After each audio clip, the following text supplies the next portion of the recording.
So my talk will be mostly about the clustering problem, and it's based on the joint work with two excellent colleagues. So Igor Klochkov, who is now a postdoc in Cambridge, and Alexei Krashnin, who is, by the way, at HEC Computer Science department, so at least part-time, so he's a PhD student. And yeah, so the talk is mostly based on our paper on robust k-means clustering for distributions with two moments, but I'll also try to tell something about robust mean estimation in general. But I'll jump right into the clustering first, and then I'll return back to some super basic underlying theory.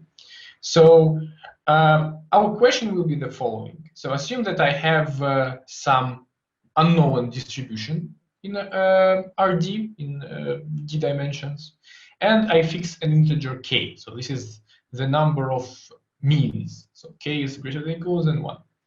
And my aim is to find some A star, so which is a subset of RD of size k, yeah, such that it minimizes the distortion. So let me define the distortion. So distortion D of set A is the expected minimal distance squared from one of the centers, in some sense, in this A, in this k element set, to the random variable x. And then I am just averaging with respect to all x's. So that's how it's defined.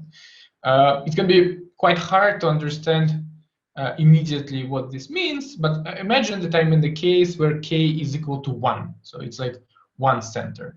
Then from the basic probability course, we know that the expectation of a random vector, expected x, is exactly the quantity that minimizes the expected distance squared, so expected x minus a Euclidean norm squared, among all possible centers in NRD. So in some sense, the mean of the distribution, or the expectation of the distribution, is kind of the best constant that approximates this distribution in terms of the kind of L2, or like expected L2 squared distance. Yeah, and but I'll consider the statistical point of view, because if I know the underlying distribution, so this dA is well defined, and then I can potentially find some particular, like, optimal clustering, some particular sets A star that minimize this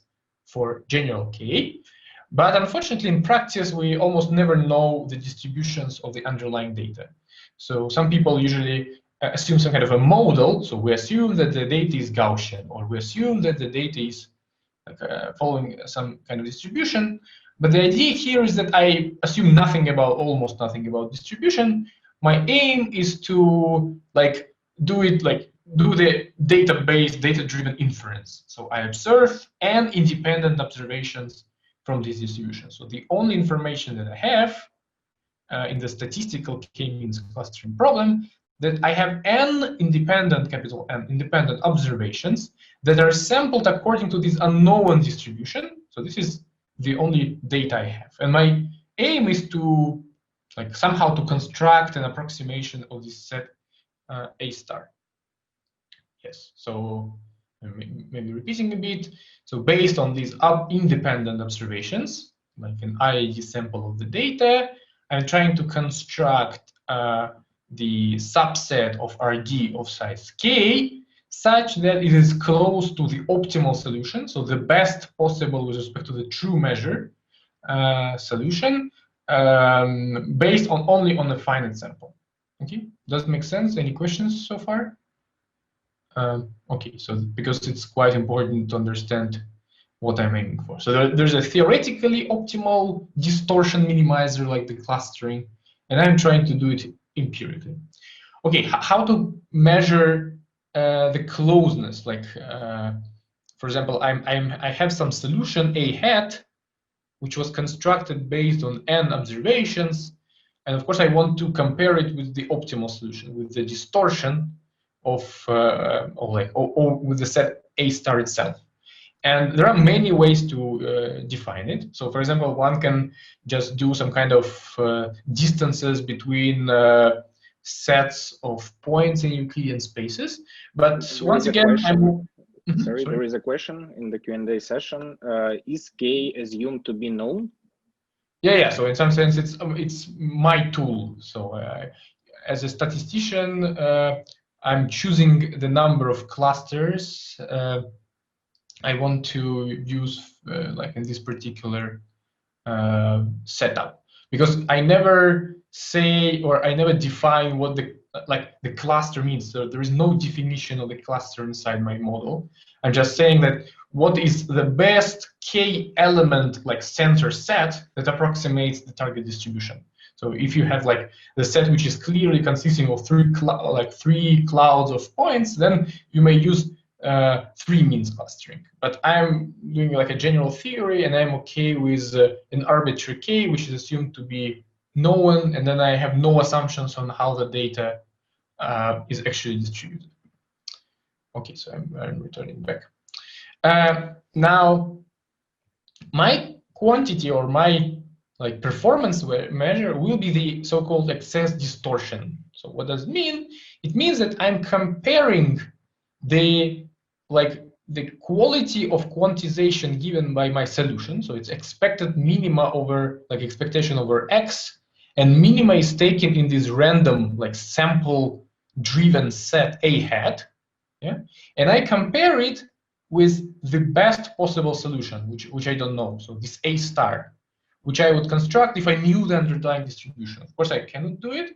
I only have n observations. So that's why this quantity is always greater or equal than 1, because I don't know. I rarely can actually find a correct solution. I'm somehow approximating it. So for the rest of the talk, I will be mostly focusing on discussing this kind of excess distortions, how well I am quantifying or clustering in a statistical sense compared to the best possible clustering if I knew the underlying distribution.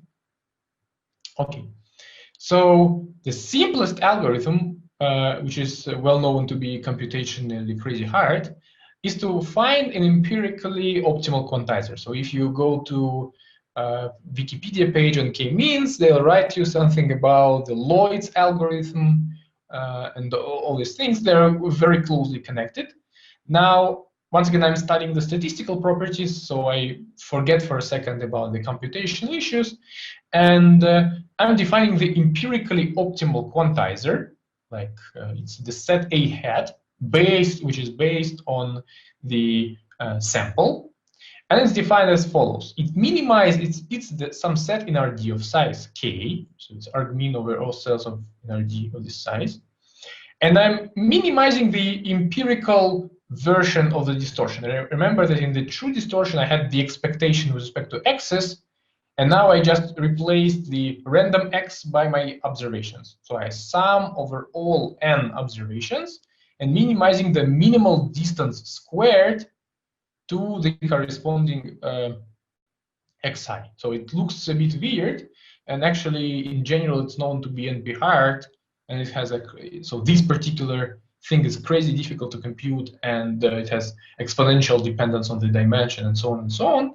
But in any case, this is our statistical benchmark. Yeah, so we can at least start our theory from understanding how some computationally bad algorithms, which are still easy to interpret, work. Okay. And there is a short comment or question. It looks like clusters must be spherical. Is it correct? No, nothing. Absolutely nothing. So okay. So it depends on what you mean. I'll return to it later. So my clustering, the way how the space is split in clusters. It will be something like these Voronoi diagrams constructed with respect to the Euclidean distance in RD. So, but so far I have almost no assumptions. So I just assume that the distortion is defined, and I assume that there is something that minimizes the empirical distortion. Yeah. So, but yeah, later we'll discuss it in detail. Yeah, and there is a very classical result by David Pollard. It's from 1981. It's a famous Annals of Statistics paper, which shows the following. So assume that the distribution satisfies that the second moment of it exists. So this condition, expected x, like the length squared of the vectors, not infinite, is essentially the assumption on the existence of the covariance matrix. So in some sense, the distribution can be like really heavy-tailed. The only thing we want is that the covariance matrix exists. And then I fix any integer k, so I fix the number of centers. And then the first part of this theorem says that the optimal quantizer, it means that with respect to the true distribution, this A star, it always exists. So this is the first part of this theorem. And the second part is that the empirically optimal quantizer A hat is actually like asymptotic, like it's consistent in this strong sense. It's like strong consistency. It's almost surely convergent to zero.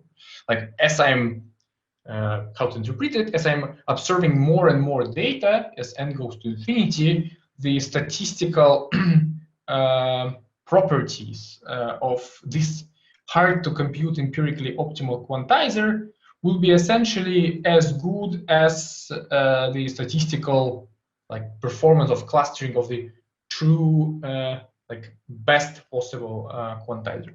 Okay, does it make any sense? Okay, no questions. Like this is a statistical clustering in some sense. Okay, so what we have so far from 80s, we have that the kind of computationally hard algorithm converges to the optimal solution with respect to the distortion, and this requires that the sample goes to infinity. But of course, in practice, these asymptotic results are never interested, especially in maybe in 21st century. So asymptotic statistics is not so popular anymore. And of course, we need some kind of rate of convergence. We need to understand what kind of guarantees I actually have if I have a finite batch of data, if I have exactly capital N observations. The second question, which is also natural, is to handle how to handle heavy tail distributions. Imagine that the only assumption of polarity here is the existence of the covariance matrix and nothing else. So of course you can build, even in one dimension, you can build crazy distributions having the second moment, but not having anything above. So it means that these are very, very heavy tail distributions. So the second question, of course, in non-asymptotic world is how to handle heavy tailed, how to be robust to all outliers. And the third question is this empirically optimal quantizer, this result of Lloyd's algorithm, so this empirical analog of the true distortion, is it the best solution? So are there any better estimators of the clustering structure? And so since 1891 we have almost 40 years have passed, but not so many things are known, or at least until recently. So to our knowledge, only the first question was more or less answered, the rate of convergence question, and it was answered only under a restrictive assumption that the support of the measure is bounded. So it means that all the points live in a certain ball. So for example, the boundedness of the support excludes many natural things. For example, Gaussian data. Yes, it's effectively bounded, but formally you can observe points with small probability far, far away. So the support of the Gaussian distribution is an infinite set. And even for this type of things, these existing results, they're not very fine, so they're not perfect. Okay, let me maybe list some famous landmark results. And as I told you, they all hold under an additional assumption that the underlying measure is almost surely bounded. Like the distribution is bounded, we live in a ball of radius t. So I'm doing the clustering in a small ball, and I cannot like have some faraway clusters. So there is maybe one of the first papers is 1994 by Linder, Lugosit, Seger, which states the following, that if I run this empirically optimal quantizer, so this is like more or less the result which we get from the Lloyd's algorithm, for those who know this. And then I'm comparing this solution, so the performance, the distortion of the empirically like best clustering with the theoretically best, this dA star, and I'm taking the expectation with respect to the sample, with respect to xn, x1, etc., xn, with respect to my observations. Then up to some logarithmic factors, this scales as t squared. So this is a radius of my domain of the distribution. Then square root of k, so the number of clusters, dimension here, so the square under the square root, and divided by 1 over n over the sample size, and the n is also under the square root. So this is somehow related to this square root n consistency results in statistic, but it's interesting how other parameters appear. So how the dependence on the number of clusters appear. So if k is getting larger, then to have the same performance, I need more samples, because now it's more complicated to approximate anything with more clusters in some sense. So there's a square root of d depends on the dimension, and of course everything scales badly with the radius of the domain. Now, the problem of this result, of course, is the dependence on the dimension, on the true dimension. And this problem can be especially important in some problems like manifold learning and all of this stuff. So the idea is that if you do some kind of low dimensional manifold in a high dimensional space, then of course you don't want to pay d in your bounds. And fortunately it was done in 2018 and with some other techniques in 2016, where the dimension was completely removed from this type of bounds. So in some sense, they only depend on the radius of the domain, which somehow depends a bit on the dimension, but still it's like the Euclidean radius of the ball where everything lives, k without the square root of n of number of clusters divided by square root of n. So here this tilt ignores some log factors. And more recently, like in the bounded case, so there are several papers and different techniques which actually made this dependence, like how the expected empirically best distortion compares with theoretically best, which we don't know. And the bounds are of the form t squared square root of k over n up to some logarithmic factor. So the dependence on k is as in these old results, but the dependence on d, on the dimension, is completely removed.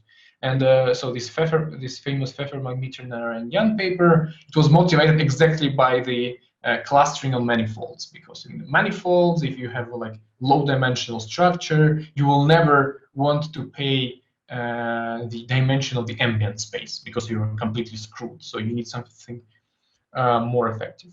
Okay, any questions here? Okay, I'll jump forward. So now it's more, I forget for a second about clustering, and then maybe it's the introductory part to robust statistics. Let me discuss the problem. Is the speed right? There is a short question. So lower bounds, what is the O tilt?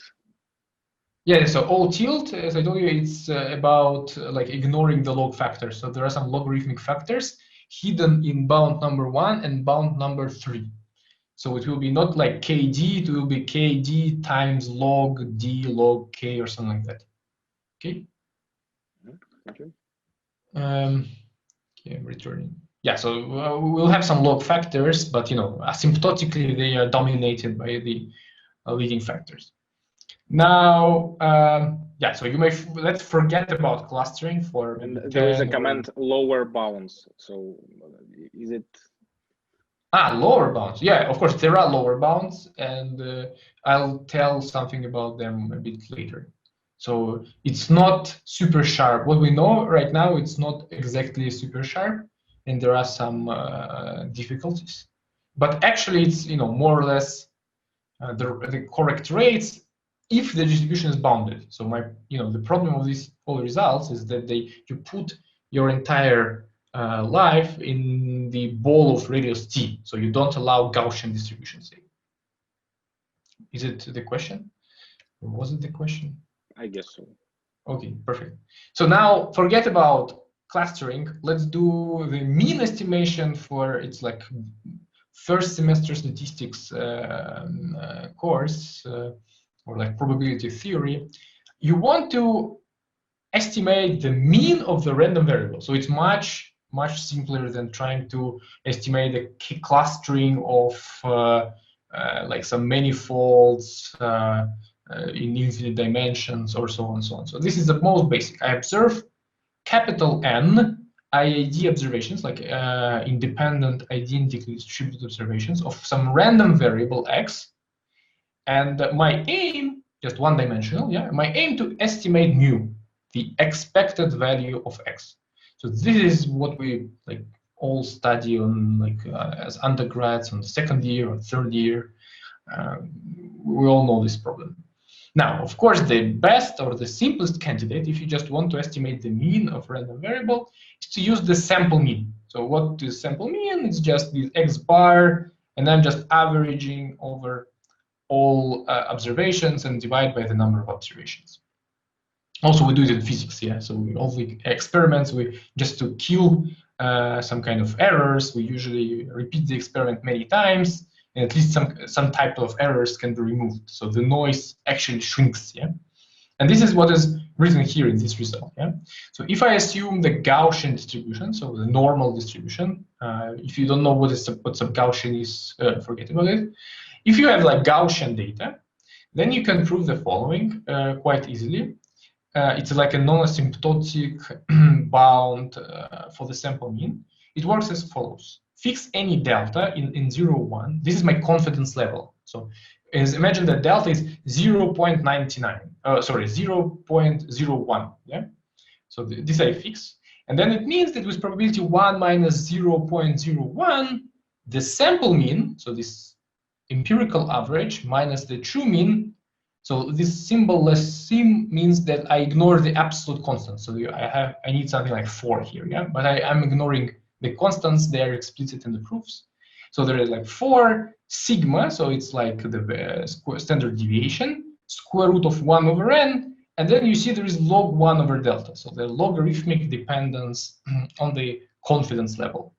So if you have delta which is 0, 0, 1. Then for the Gaussian data, instead of just having like Markov inequality or Chebyshev's inequality, actually the price for the confidence is very low because a logarithm of 100 or even logarithm of 1000 is actually very small. So it's easily killed by a reasonable sample size. So it's then where sigma squared is the variance, or if you know about some Gaussian distributions, it's the so-called variance proxy. But it's not important if you never heard about it. Okay, so this is the standard thing about like confidence intervals, non-asymptotic confidence intervals. And there is a question: what if mean does not exist? So yes, what if mean does not exist? Then there is no reason to estimate it. Like we may try to estimate the median of the distribution, but another problematic thing about the mean estimation if it doesn't exist. Because why do we use mean or k-means? It's a clustering thing. So I replace my complicated distribution by a simpler number of quantities. For example, the mean is a very good characterization of some distribution if it exists. But if it doesn't exist, it usually means that my distribution is like super heavy-tailed. And if my distribution is super heavy-tailed, then in some sense mean, even if it exists, it has a very it's not very informative. So imagine that I'm somewhere like everywhere. So I'm uniform on a crazy huge set. So there is no point in trying to estimate my distribution by replacing it by one quantity, which is the mean. That's why I would say that it's like not very interesting to estimate mean if it does not exist, or because it's not a good characterization of this complex distribution. Now, it's interesting also that the bounds of this form, you see this sigma square root of log 1 over confidence over the sample size, is actually the best we can hope for any estimator. So you see, here I'm using the sample mean, but you may ask me, okay, but maybe you were in the Gaussian case, in the normal case, you were too conservative. Maybe there are better algorithms, but unfortunately there is nothing. So there are no better estimators. Anything else will have, in the best case, the same performance, the same length of the confidence interval up to absolute constant factors. And you may prove that this is exactly the best one can hope for Gaussians for any possible estimator of the data, for any mu hat, anything that takes your data and outputs the solution. Once again, it's a classical statistic. But of course, in practice, you never know whether your distribution is Gaussian or sub-Gaussian. So that's the problem, unless you assume it, which is also problematic. That's why we can use, for a general distribution for which we assume only that the variance exists, like in the previous result, I also assume that the variance exists, not only the mean. You know, if the variance exists, then mean also exists. So the higher moments also dominate the lower moments. So then I was even even more conservative. And then if the variance exists, then I can always write Chebyshev's inequality, which we know very well. And it gives you for the sample mean something like this, yeah? The sample mean minus mu is less or equal than square root of the variance or the standard deviation.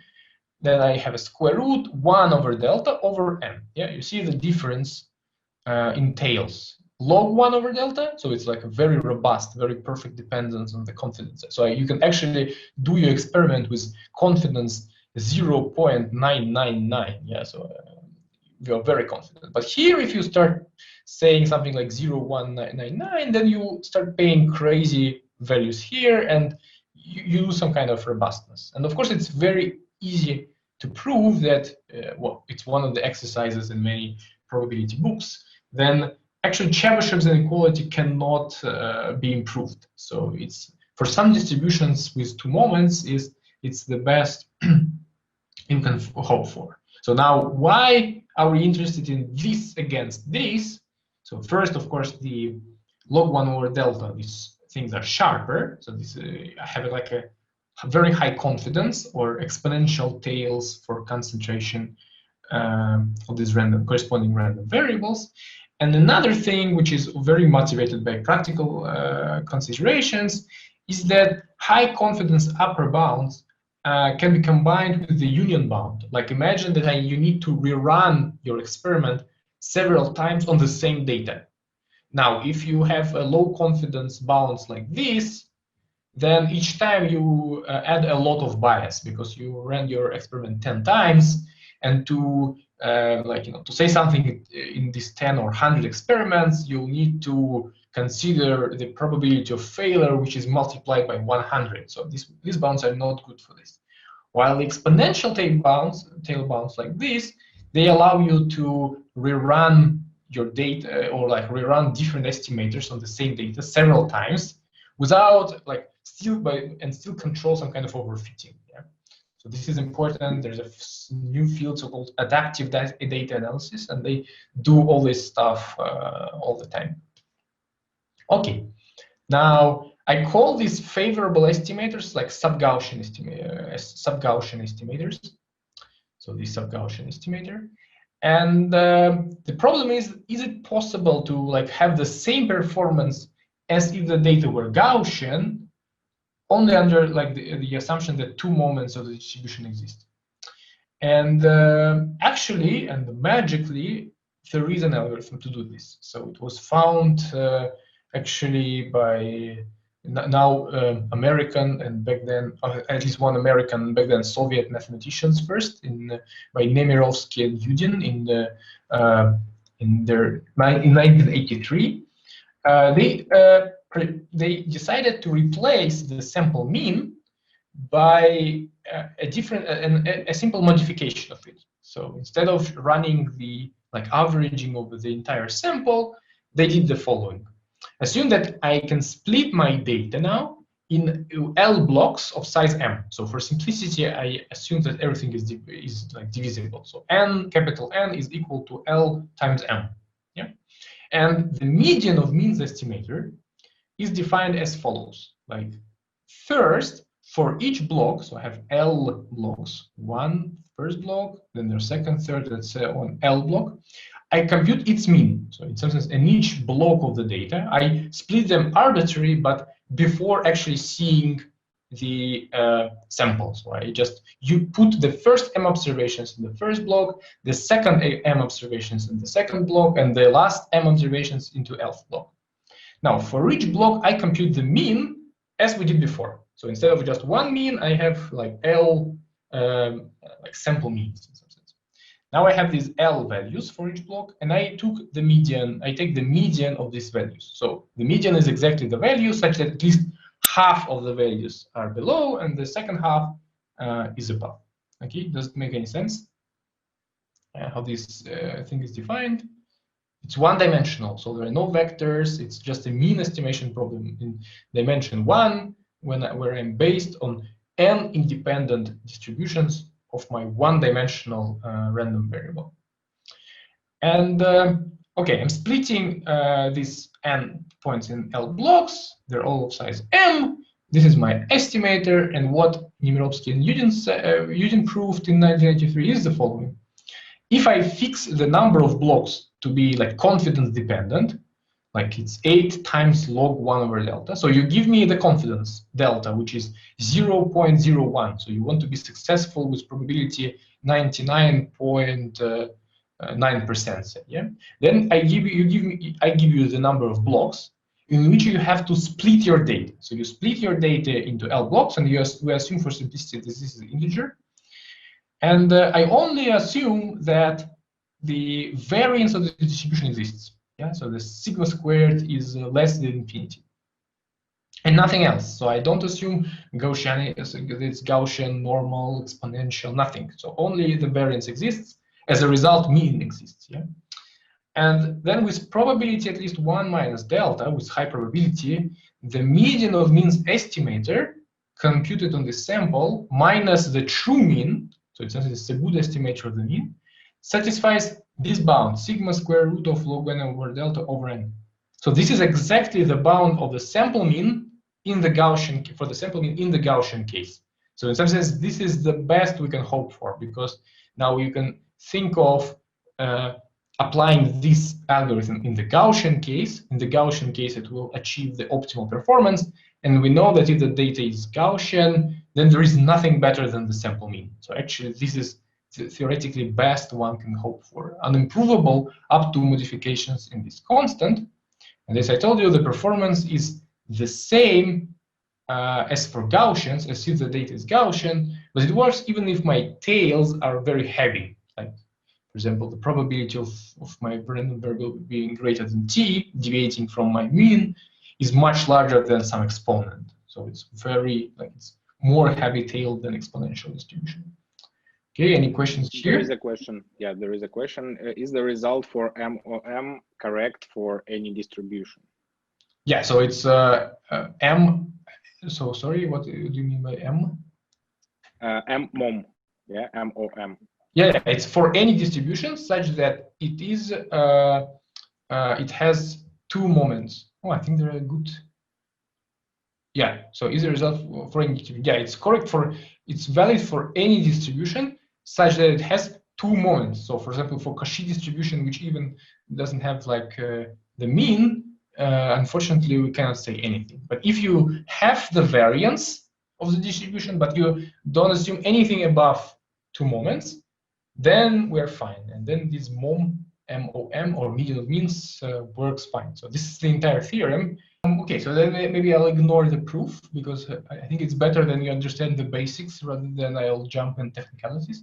So I'll maybe skip the proof and run to the proof is really quite simple, but you need to meditate a bit to understand it better. So I'll better speed up a bit and give you some hints on the the k-means, because now we understood that median of means works nicely in one-dimensional case, but we're very far from k-means in Hilbert spaces, like in infinite dimensional spaces. Yeah, so it's like only the first step.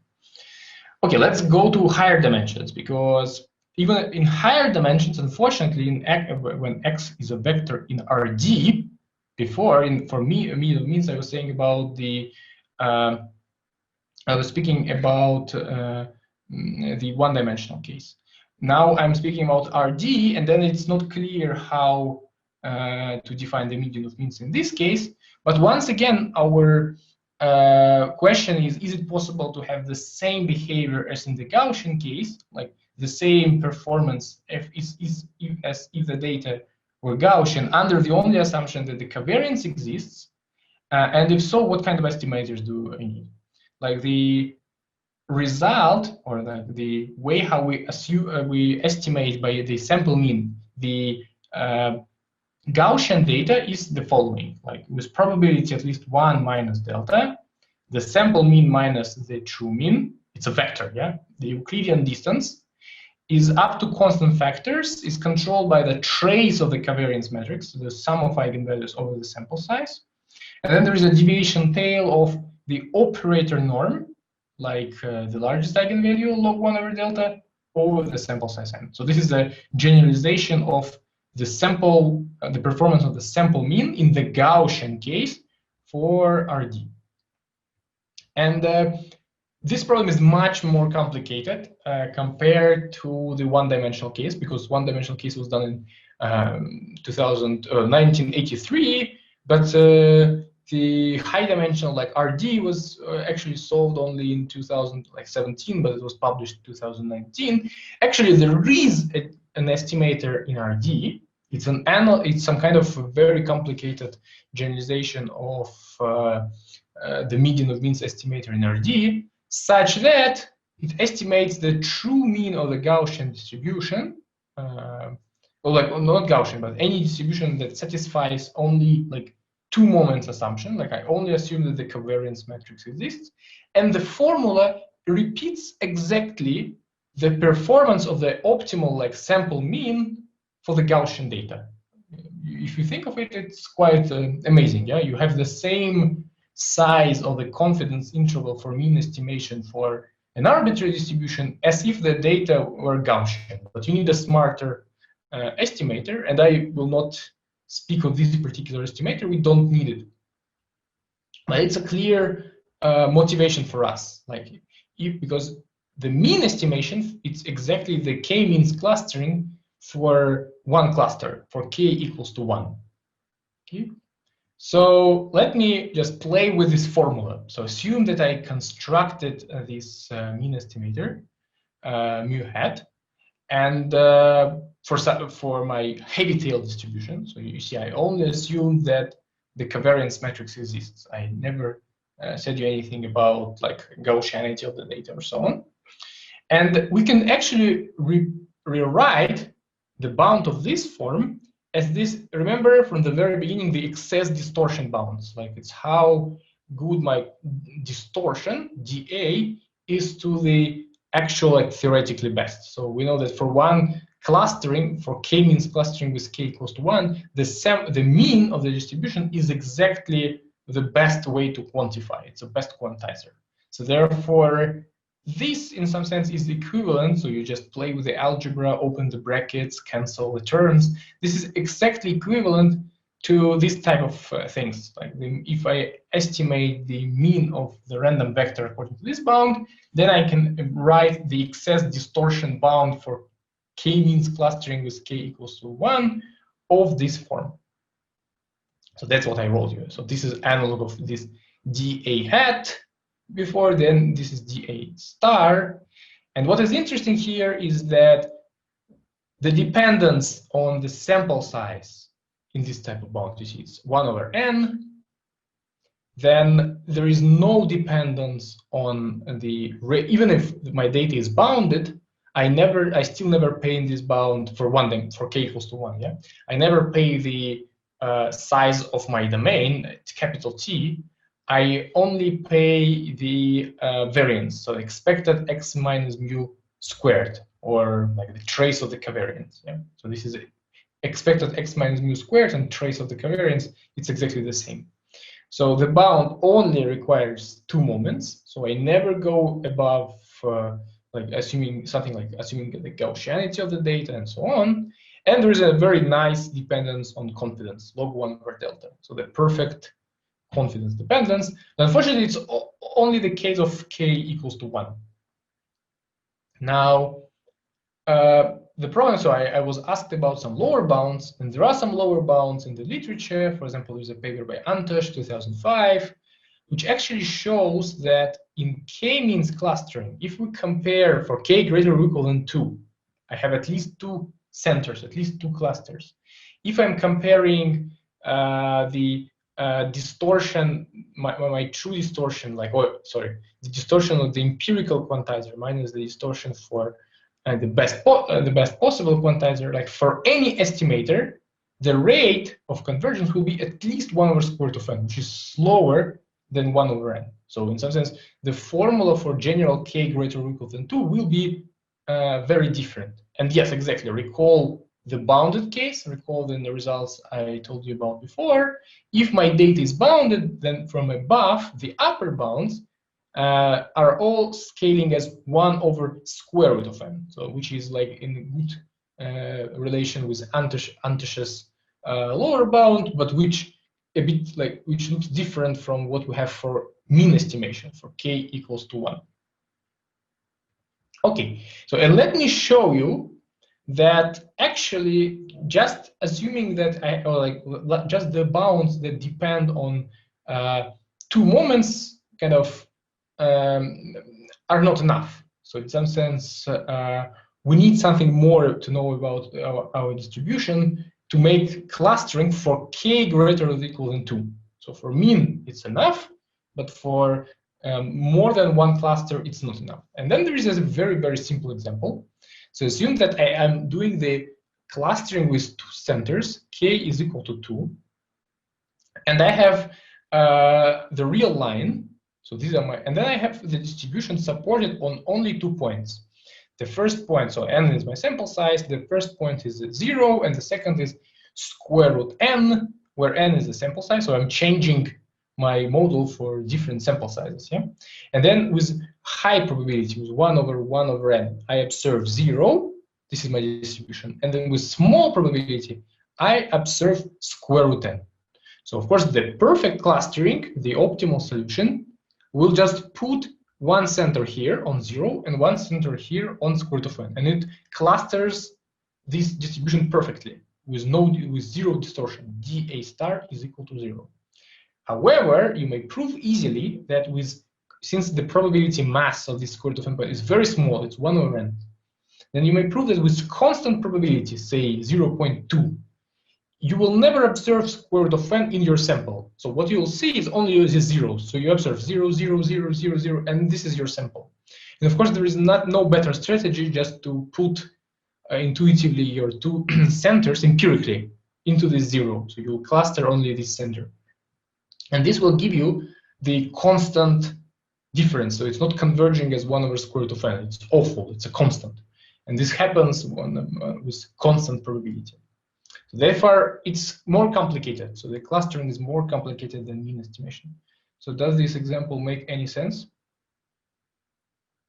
Like 2 points, the distribution supported on 2 points, where the optimal clustering will be just putting centers on these exact points. But since 1 point is far, far away and have a very small probability mass, with constant probability, I'll never see it. And then I cannot guess where it is. So and then this is an invisible cluster in some sense. So and let me so there were some questions on spherical cluster, like how the clusters look like. So you may actually prove, it's quite well known that in this case the clusters, if A star is my optimal so-called code book. So I have once again, so I have Voronoi diagrams that define the clustering in RD, and then you may prove that actually expected minima x minus a squared minima to the center in the set A is exactly clustered according to this, like, Voronoi diagram with respect to the Euclidean distance. So all the points that fall in this cell will be attracted to A1. All the points which fall in another cell in the center will be attracted by A2. And there is a quantity which is I'll call P min, and this quantity minimizes the probability mass of a cluster, or sorry, it's a minimal mass or probability mass of a cluster in A star. So imagine that this is a uniform distribution, then the cluster with the smallest area, for example, maybe this one, yeah, the one between A2 and then A3, which is above, yeah, will be the cluster with the smallest mass. So this is a quantity which is called P min, and then I'm saying that I have an invisible cluster if my P min, so there's a cluster, optimal cluster of mass less than 1 over the sample size. Why? It's exactly on my previous slide. So this cluster, this square root of n center, was an important cluster which has a very small mass. So the probability of observing its center was 1 over n. And I'm fine, yes, if P min, the mass of this cluster, is much larger than 1 over n. Then I'm guaranteed that in my sample, there will be at least some observations that correspond to this cluster. And this is our main result. So I have around 8 or 10 minutes.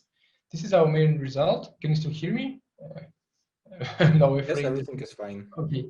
So this is our main result, and then I'll tell you how it works, what kind of procedure we use. It says like how to cluster robustly under the only assumption that the two moments exist, and guarantee something which which mimics this kind of perfect behavior as if the data were Gaussian. So I only assume that my distribution satisfies that the second moment exists. So in some sense, it can be arbitrary heavy-tailed above. The covariance exists, but it's not Gaussian. It's very, very heavy-tailed. So then I fix the confidence level 0.1. So this is my 0.001 level. And then the theorem says that there is an estimator, which I'll present on the next slide. There is some kind of crazy estimator that uses P min and delta, so the mass of the lightest cluster and the confidence level as an input parameter. So I assume that both of them are known to me, such that with high probability, the excess distortion bound behaves as it's up to constant factors. The trace of the covariance matrix, the variance. So there are some logarithmic factors which you may forget about. They're tiny. But then here I have square root of k over n. Remember, it's very similar to the bounded case. But in the denominator, I also have an additional stuff, which is P min. It's the mass of the lightest cluster in the bound, yeah? And plus log 1 over delta, the perfect dependence on the confidence. And once again, over n times P min. So very small P min is bad for us because the bound becomes larger. But if P min is, say, 0.1, so all masses have at least 1/10 of the mass, then this is perfectly fine. Okay, so a few things. First, it scales as the variance, or the trace of the covariance matrix, which is fine even in the bounded case, because it doesn't. We completely ignore the size of the domain where the distribution lives, only its variance. The bound is dimension-free, so D never appears, and then I can do it on manifolds and almost in infinite dimensional spaces. I never know how to do it in practice, but formally, since you don't pay for dimension, you are good.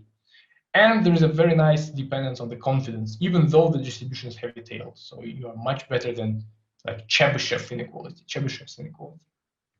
And let me present you finally the estimator, which is completely crazy to compute.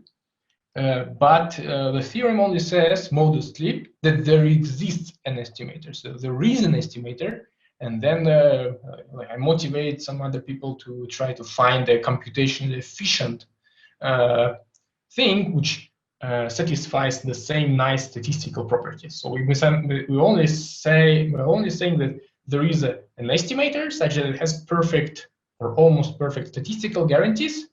The next question, of course, is to find the estimator that also has similar perfect statistical properties and can be applied in practice. So it can be applied in practice is not there, is not here, at least for now. Okay, so what we do is remember my median of means stuff, the definition of the median of means. I can define it for any function. So the median of mean of a function f of random variable x is the median of the means computed on L blocks. Yeah, so I have L independent, L non-intersecting blocks of the data. I split everything into L blocks, computed the mean of this function inside each block, and then I took the median value of it. And our estimator works as follows. It is minimizing, remember how this empirically optimal quantizer works. So let's jump to the third line. Yeah, it's minimizing among all k element subsets, sum of I to n, minimal distance squared. Yeah, so this is my empirical thing. Now the empirical part, I from sum from I equals to 1 to n is replaced by the median of mean. So this is my robustness in some sense. I replaced the sample mean by the median of means, which is more robust. And the second difference is that instead of just minimizing this criteria over k element sets, k element centers, I'm only minimizing among the k element centers such that each cluster have at least n p mean over 2 points. So that's where my dependence on p mean in the bounds appear. So in some sense, I always ignore the clusterings such that corresponding Voronoi cells have only a few points. So this is a very natural thing of robust clustering. If you create a cluster that uses only like 2 or 3 observations, then it's bad because it looks like it's an outlier. This step is exactly about this. Ignore the clusters that do not have sufficient amount of points. Yeah, so I'll ignore the proof details. I'll also, if there are any questions here, I'll be happy to answer. But once again, it's like a theoretical result. It's an existence theorem. And of course, it's really hard to compute because we know that even the empirically optimal quantizer is hard to compute. So this guy is even more complicated, but in any case. And I'll jump directly to the lower bounds. It will be my last message for today. So the lower bounds, they actually exist for our nice estimator, because what I told you right now, for example, in the RD, in the d-dimensional case, we can slightly modify this bound, remove some logarithmic factors, and add the dimension. But in any case, the algorithm that we are working is performing like this. It's trace of the covariance matrix, then square root of KD over NP mean, this nice tail bound. And the question is the dependence on these parameters tight? Like, because there are so many parameters involved. And of course, we need some kind of guarantees that this is correct. And we can construct an example which shows that at least for the dependence on some of the parameters is tight. So we construct a special distribution which is supported on 5 points, have k clusters, k is equal to 4, so I'm clustering with 4 centers. It's on the real line, and it's in a distribution such that for any empirically designed quantizer or any estimator, this difference with probability at least say 1/4, so it's 25% probability, will be greater or equal than exactly the variance. So there is a constant appearing in the proof times square root of n1 over np mean. So you see both the variance and the sample size multiplied by p mean appear in the lower bounds also, so it's not avoidable. And the last thing, and then I'll be answering your questions, the last thing is that kind of it's an informal conclusion. So what we did, we proved that there are some estimators for clustering under the only assumption that 2 moments of the distribution exist. So I never assumed Gaussianity, boundedness, nothing. So only 2 moments, the covariance, such that their performance up to logarithmic factors look like this. I ignored the logarithmic factors, look like this. And of course, in we can recover the result of Pollard. Remember, Pollard says this consistency, yeah. So this asymptotic when this difference goes asymptotically to 0 as the sample size goes to infinity. And of course, since the mass of the lightest cluster is always positive, of course, if P for any fixed distribution as n goes to infinity, this guy goes to 0. So that's fine. But we also allow different distribution for each sample size. So we can rerun the experiment, and for each n to have a different distribution, having a different value of P mean. And our general informal conclusion for this type of robust estimators is that the condition that NP mean, the sample size times the minimal norm, the minimal mass, is going to infinity, is equivalent that there are no invisible clusters, which means that in my sample I'll observe at least some points and in each optimal cluster. And this is equivalent to dA star minus dA hat going to 0 for some estimator. So there's like a trichotomy in some sense, or I don't know, or equivalence, informal equivalence of 3 facts. So I think I speeded it up a bit, but I can return and discuss everything in more details. And there are some open questions, but I'll ignore them. Thank you very much. There is one comment in the chat. Do you see it, Nikita? Yeah. So there are many papers like which have some similarities. That is not like, the topic is quite well understood. Maybe if the interesting thing will be to to discuss if they have the same kind of model. So they consider the excess distortion, they need these median of means based things, and I'm quite confident that this is, from a mathematical perspective, this is new. So you cannot, none of these tools were available even, or some of the tools were not available even 2-3 years ago. Yeah, so I think in 2003 they might have some intuitive similarities, but from the